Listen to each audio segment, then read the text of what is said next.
Vamos a resistir hasta que se apruebe, porque nosotros necesitamos esta ley para ahora. Esto ya no puede seguir esperando.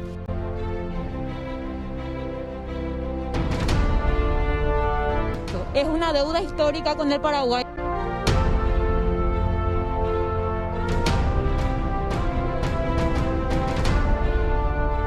Y nosotros creemos que este es el momento realmente para empezar a invertir.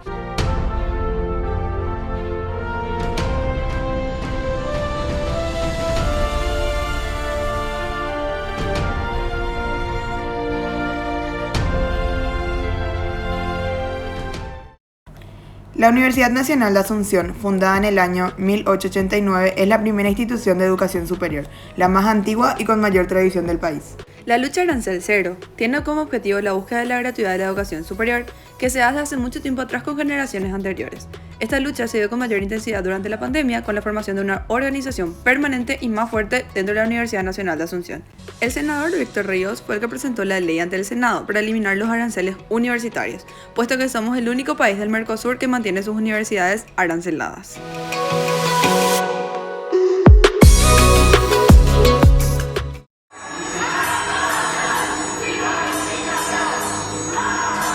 ¿Qué estudiarías si la universidad fuera gratuita? ¿Cuándo abandonaste tus sueños para no pasar hambre? Paraguay es el único país de la región que sigue cobrando a los y las estudiantes por cursillos, matrículas, exámenes y hasta cuotas en las universidades públicas. La educación es un derecho humano. ¿Por qué tienen que haber barreras económicas para quienes quieren estudiar? Tan solo 1 de cada 10 personas que ingresan a la universidad culmina sus estudios. La causa principal de deserción es la falta de recursos. Ya no queremos que comer o estudiar siga siendo una interrogante en las familias paraguayas. Queremos arancel cero permanente, porque las barreras económicas no son solo una realidad de este contexto de crisis sanitaria. No poder acceder a la educación superior por no tener recursos es un problema anterior al COVID-19 para muchas personas. Es por eso que exigimos la aprobación del proyecto de ley de arancel cero para las universidades públicas de manera permanente y que el derecho a estudiar sin impedimentos sea para todas las personas por igual.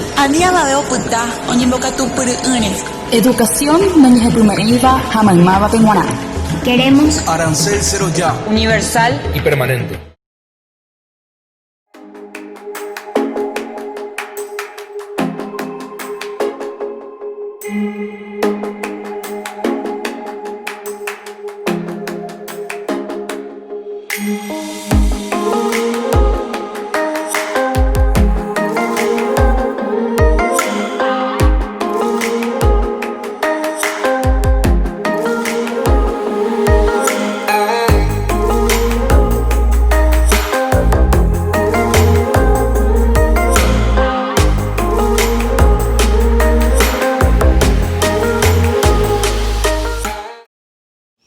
Antes de escucharles a los protagonistas de esta lucha, es importante destacar que la psicología comunitaria es definida como la rama de la psicología cuyo objeto es el estudio de los factores psicosociales que permiten desarrollar, fomentar y mantener el control y poder que los individuos pueden ejercer sobre su ambiente individual y social para solucionar los problemas que los aquejan y lograr cambios en esos ambientes y en la estructura social. Y con respecto al objeto de la psicología comunitaria, se señala el poder y el control sobre las circunstancias de la vida por parte de las personas que integran las comunidades, así como el cambio social como objeto de esta rama de la psicología. Se coloca a la comunidad como ámbito y sujeto del quehacer psicosocial comunitario, pero no como espacio delimitado desde la teoría, sino autodelimitado por la comunidad misma.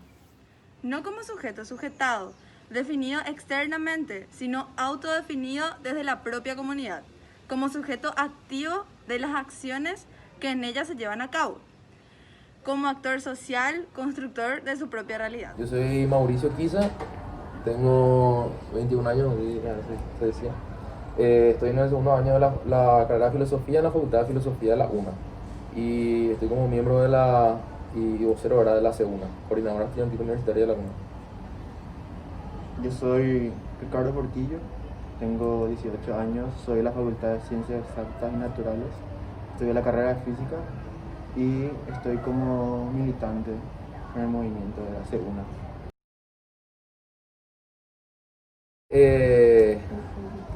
La campaña inicia a partir de un análisis que hicimos en conjunto entre estudiantes de distintas facultades de la UNA, que veníamos ya trabajando en proyectos y luchas anteriores, y donde este año concluimos en que se avecinaba una crisis económica muy fuerte, de verdad, que no era algo nuevo, sino que la crisis económica ya existía, pero que con la pandemia se agudizó, y que nosotros como sector universitario no podíamos estar ausentes, ¿verdad? Y si bien no existía anteriormente un movimiento universitario a nivel nacional formal, digamos, emprendimos lo que es la SEUNA, ¿verdad? Y a partir de ahí planteamos algunas propuestas, una serie de propuestas, y una de esas fue la del arancel cero, que pegó bastante. Y eso. La organización todavía no se formalizó, no tenemos todavía estatuto, no estamos todavía institucionalizados, así que todos estamos en carácter de miembro. La verdad que en nuestro movimiento de organizaciones internas de cada facultad nos llevamos bastante con la cuestión de la horizontalidad en las organizaciones. Y bueno, en la SEUNA hasta el momento también funcionamos de esa manera, ¿verdad?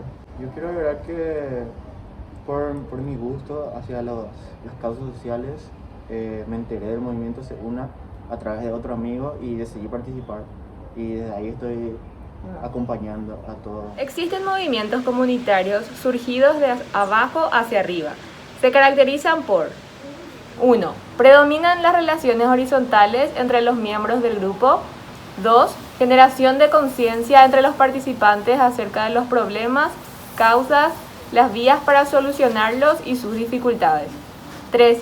Participación integrada para identificar necesidades y su jerarquización, así como recursos para buscar soluciones y tomar decisiones. 4. Acción conjunta de la ejecución de tareas. Y 5. La toma de decisiones por grupos organizados de la comunidad que escuchan las voces de personas interesadas dentro de las mismas. Bueno, comienza en los primeros meses de lo que fue la cuarentena a raíz de la pandemia, ¿verdad? En ese sentido,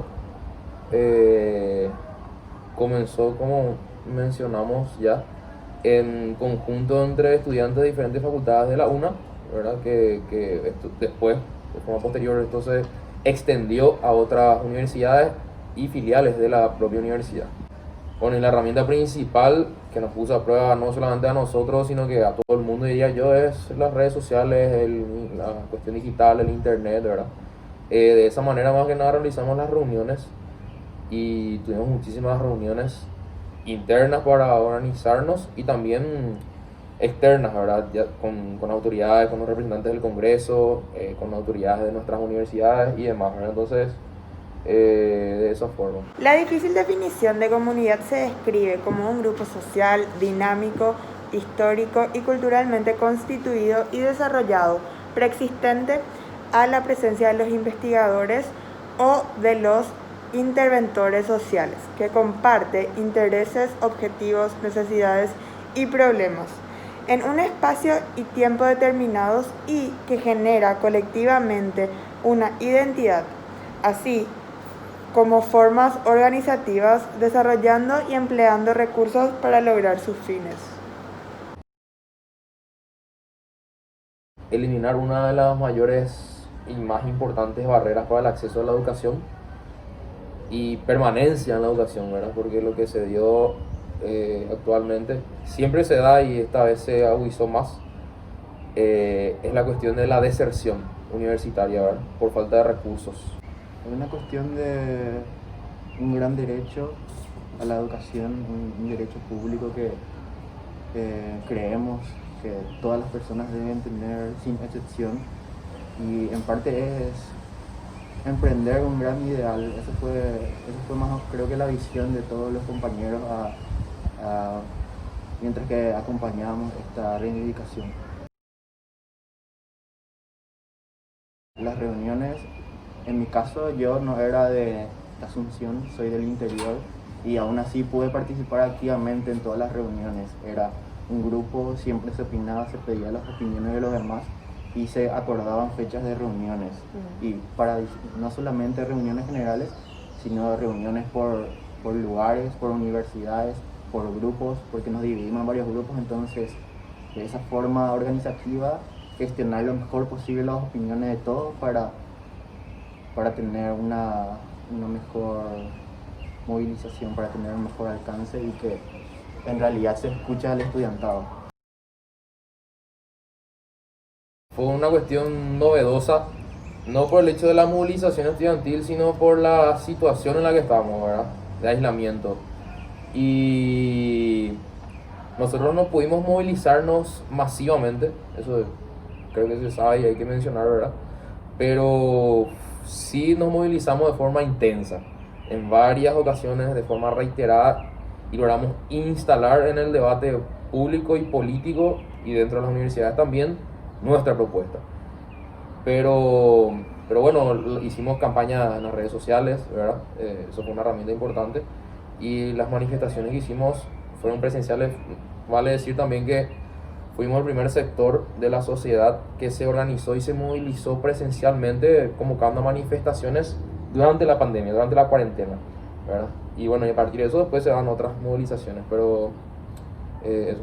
Yo creo que el elemento más importante, más contundente que representó en esta lucha fue justamente las redes sociales, porque si bien no hubo un gran número a nivel país de estudiantes por ciertos motivos, y uno de ellos era la pandemia y otro de ellos era los horarios y todas esas cosas, se logró instalar un debate y se logró que, a pesar de que mucha gente no participara físicamente en las redes sociales, había un debate y había diversas opiniones, y eso se logró implantar y se logró visibilizar. Entonces fue una gran gestión en ese punto para utilizar los pocos recursos que disponíamos en esta pandemia. El desarrollo comunal es la acción que se produce cuando la comunidad se hace cargo de sus problemas y se organiza para resolverlos, desarrollando sus propios recursos, potencialidades y utilizando también los ajenos. Se basa en la autogestión y la autodeterminación.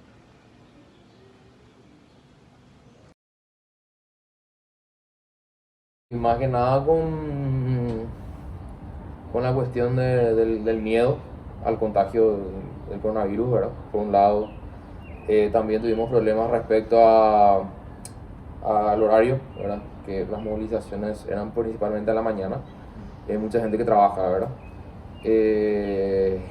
Y más que nada en algunos lugares, en otros departamentos, se da la cuestión de que los estudiantes viven muy retirados del lugar de la universidad, poner. Entonces, esos son algunos factores importantes que nos jugaron en contra, ¿verdad? Y por supuesto también el hecho de que no haya clases presenciales, porque al haber clases presenciales es más fácil organizarse. Uno puede pasar por cursos, puede convocar una asamblea, va a tener participación. Sin embargo, nuestra organización fue principal y netamente a nivel digital y redes sociales, pero de igual forma supimos canalizar y saber, o sea, supimos utilizar esta herramienta para conllevar el trabajo y la presión de forma física también. Otro factor que yo creo también es el hecho en sí de la conquista, que la aprobación de una ley que beneficie a todos los estudiantes es un gran, la verdad que es un gran tema, es un gran propósito, y eso muchas veces uno desde el exterior, mirando desde fuera, puede pensar que es imposible, pueden pensar que es muy difícil o que no se logrará directamente. Entonces bueno, como esto me parece muy utópico, paso de lado, y eso también creo que es un factor. Convengamos que de entrada no. Nosotros luego presionamos a nivel UNA principalmente, ¿verdad? Hicimos unas manifestaciones durante sesiones del Consejo Superior Universitario, también a nivel de los consejos directivos por unidad académica. Y en una ocasión, al inicio de la propuesta, los primeros trámites del tratamiento del proyecto en el Congreso Nacional, se aprueba en el Consejo Superior de la UNA acompañar en general el proyecto Arancel Cero. Lastimosamente, después nos abandonaron las autoridades, tanto de la UNA como de las demás universidades en el pedido, y tiene que ver también con la cuestión de la rendición de cuentas, ¿verdad? Respecto a los gastos a partir de lo recaudado por las universidades en concepto de aranceles. Entonces, básicamente las universidades hasta el día de hoy no rinden cuentas sobre lo que recaudan en aranceles, y a partir de esta ley van a tener que rendir cuentas a Hacienda. Y creemos que eso fue uno de los principales motivos por los cuales después nos abandonaron en este proceso, ¿verdad? Bueno, uno de los principales logros es el proyecto en sí, que es el arancel cero, la gratuidad para todas las universidades públicas. Y para nosotros es un comienzo y a la vez un gran paso, porque logramos algo que se venía buscando hace muchos años. Y otra cosa, logramos consolidar un gran grupo de estudiantes, y que sabemos que una de las cosas más importantes en cuestiones sociales y de derecho es la organización y el diálogo entre los sectores. Y creo que para nosotros eso es también un gran logro. Es apenas el comienzo, y entre otros objetivos están más reivindicaciones. Antes de eso, a estas conquistas que mencionó Ricardo, que realmente son conquistas muy importantes que deben ser analizadas y evaluadas también. El hecho en sí de que hayamos roto la 130 años de historia de la educación superior, porque la UNA tiene 131 años de historia, ¿verdad? Y sin embargo, ahora recién pudimos conquistar el tema del arancel cero, ¿verdad? Entonces, profundizando un poco eso, ¿verdad? Y lo otro es la cuestión un poco del hecho de que hayamos instalado el debate sobre la educación, las necesidades en la educación y, por supuesto, la educación superior, ¿verdad? ¿Por qué? Porque anteriormente no se hablaba de estas problemáticas de la educación superior, no había un debate, ¿verdad?